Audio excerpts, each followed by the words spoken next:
Are you ready to explore the intricate world of faith, history, and spirituality, along with wine appreciation?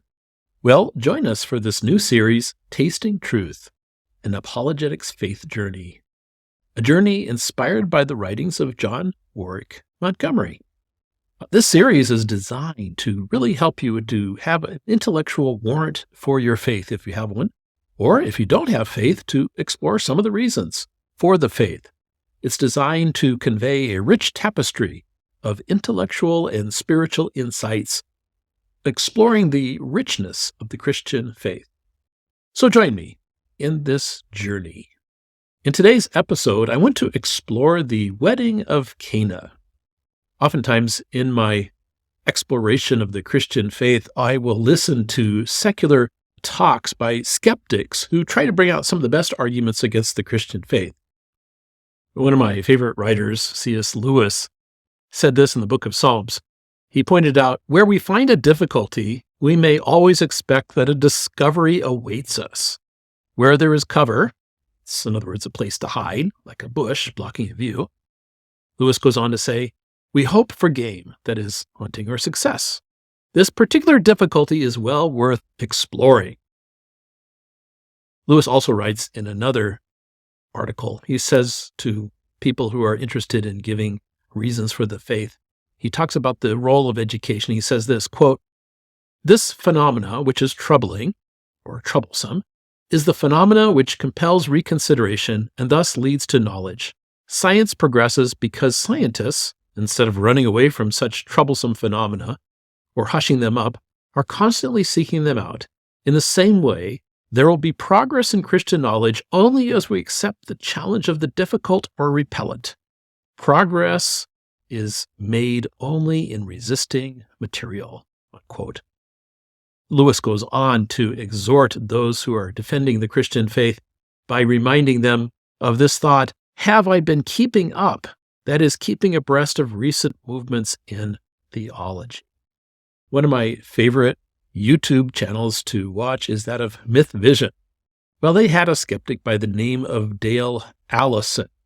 Dale, to be sure, is not a full-blown mythicist. He actually believes that there was an historic Jesus, but Dale has a hard time believing that Jesus actually did many miracles in his life. And in this particular episode of Myth Vision, Dale was asked this question. Dr. Dale C. Allison Jr. is going to answer our question today on history or not in the Gospel of John. If I were to ask you, what are some things in the Gospel of John, we're just going to start with John, that you would say that did not historically happen is based on your research? Historically, what would you say are some things in John that did not happen? So So I don't know what to do with, let's say, the wedding at Cana in John 2. I've never paid any attention to it, never treated it as having any significant historical memory. So I guess we could start with there. So what do I think about the wedding of Cana? I believe in the historicity of the water being turned into wine at the wedding of Cana by Jesus. I call it the argument from desire. C.S. Lewis explored this in his book, Mere Christianity. I'll quote from Lewis. Creatures are not born with desires unless satisfaction for these desires exists. A baby feels hunger. Well, there is such a thing as food. A duckling wants to swim. Well, there is such a thing as water. Men feel sexual desire. Well, there is such a thing as sex. If I find in myself a desire which no experience in this world can satisfy, the most probable explanation is that I was made for another world. That quote comes from Lewis's book, Mere Christianity, Book 3, Chapter 10. So what solution would C.S. Lewis offer? He says this, he says, I must take care, on the one hand, never to despise or be thankful for these earthly blessings, and on the other, never to mistake them for something else, of which they are only a kind of copy or echo or mirage. So I look at the wedding of Cana and it just rings true. I thought about what Dale Allison said, and it really got me thinking, what are the arguments for the historicity of the wedding of Cana? Now, you could say the whole thing was just made up as a fictional story, like a parable of sorts. John Dominic Crossan argues that case again and again in his various books. The miracles of Jesus are not historical events in space and time, but rather they are parables trying to describe something that the writer wanted to convey, using the principles of Greek literature, the myths and allegories to demonstrate a spiritual or moral point. The other thing about the Wedding of Cana is some people might be skeptical because the author of the Gospel of John, first of all, if it was John, it would have been written many, many, many years after the event. And so are the memories of that event reliable? Because as time goes on, well, memories can get exaggerated. It's like those fishing stories that can sometimes be passed around from place to place, and the fish gets bigger and bigger and bigger as time goes on. Well, the other kind of skeptical argument about the Wedding of Cana is that there's a lot of similarities between what Jesus did, turning the water into wine, with that of the mythology of Bacchus. Bacchus was known for creating wine, and so when the author of the Gospel of John wanted to convince the Gentiles of the superiority of the message, why contrasting Jesus with a Bacchus-like miracle would have been the way to go. So the first premise to explore about this Wedding of Cana is whether it's likely the fourth gospel was written by John the Apostle. If it was, then in addition to having conversations with the various people who were there at the Wedding of Cana, John would have heard many stories from Mary because he took care of Mary. So Mary, along with other family members, were likely primary source references for John to write about that miracle of water being turned into wine. Some might argue that the internal body of the fourth gospel text is anonymous. However, as I pointed out, the gospels are identified in the earliest manuscripts with file place names.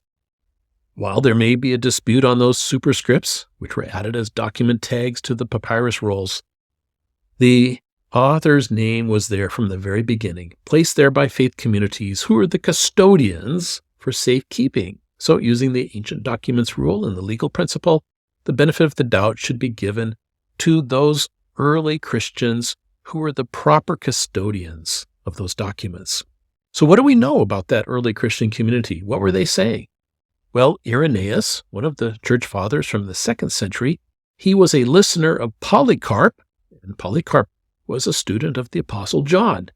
Irenaeus writes in his book Against Heresy, quote, "Afterwards, John, the disciple of the Lord, who also had leaned upon his breast, did himself publish a gospel during his residence at Ephesus in Asia," unquote. In a short while, I'll get into the whole controversy of Bacchus because it's fascinating. Ephesus was the major center for Bacchus worship at that time. In John chapter 21, it says this is the disciple who is bearing witness about these things, who has written these things, and we know that his testimony is true. Clement of Alexandria, who lived in the 2nd century, late 2nd century, who also was in that community, which were composed of people who were the custodians of the documents, he said this, that John was urged by his companions and inspired by the Spirit to write a spiritual gospel. Eusebius quotes that in his book. So from a form critical point of view, we can look at the Gospel of John, and the natural inclination is to view it as historical. Lucian of Samosata, who lived in the 2nd century AD, writes about the art of writing history. In his book called True History, he writes, "The one aim and goal of history is to be useful, and this can result only from its truth. The one task of the historian is to describe exactly how things happened. This is the one essential thing in history, to sacrifice to truth alone," unquote. Now, Lucian also points out that when writing, it should be, quote, "important, essential, and close to home or of practical utility." In other words, when you write something, you can leave out certain materials that is not relevant. And so the Gospel of John has stories that were not there in the original accounts, perhaps because of the wedding of Cana being such a sensitive issue. The person who was involved in that wedding needed to keep his privacy. John, writing later on in time, would have brought out the details because at that point in time, that person may not have been alive to have kind of gone through some public humiliation when the wine had run out during the wedding and Jesus had to save the day. Another fascinating bit of historical research that can be found in the origin of John's Gospel is that of the Muratorian fragment. It's dated to the late 2nd century, about 180 AD. The Muratorian fragment is part of a collection of fragments that deal with the early canonization of the New Testament. And here's what it says, quote, "The fourth of the Gospels is that of John, one of the disciples. To his fellow disciples and bishops who had been urging him to write, he said, 'Fast with me for 3 days. And what will be revealed to each one, let us tell it to one another.' On the same night, it was revealed to Andrew, one of the apostles, that John should write down all things in his own name, while all of them should review it." Unquote. So here's the thought that I have. Did any of the reviewers, besides Andrew, have firsthand historical memories of the various events of the life of Jesus? If so, did they help John to be reminded of those things? John himself, when he writes his epistles, he has some of the same type of linguistic kind of idioms of sorts. I think John was close to Jesus and kind of picked up his mannerism. We can see that today when famous people are copied by other people with their mannerisms and their way of speaking. Billy Graham had his followers who preached the same way. Chuck Smith of the Calvary Chapel era had people following him in the Calvary Chapel circuit of pastors. Mike McIntosh, the famous evangelist, is an example of a person who kind of speaks the same way Chuck Smith used to speak. Well, back to the story. The answer is that there are 2 witnesses that lived for a very long time who were likely there at the wedding of Cana. That would be Jude and Simeon. As relatives of Jesus, according to the 2nd century church historian by the name of Hegesippus, they lived until the time of Trajan, Emperor Trajan's rule. So these disciples would have been familiar with the way that Jesus spoke and some of the different things that went on. In my next episode, I will explore the issue of memory recall for the events of the wedding of Cana in light of Platonic theology, Bacchus mythology, and third day of the week, which, interestingly enough, the old Romans dedicated to Mars, the god of war and vegetation. Until then, cheers!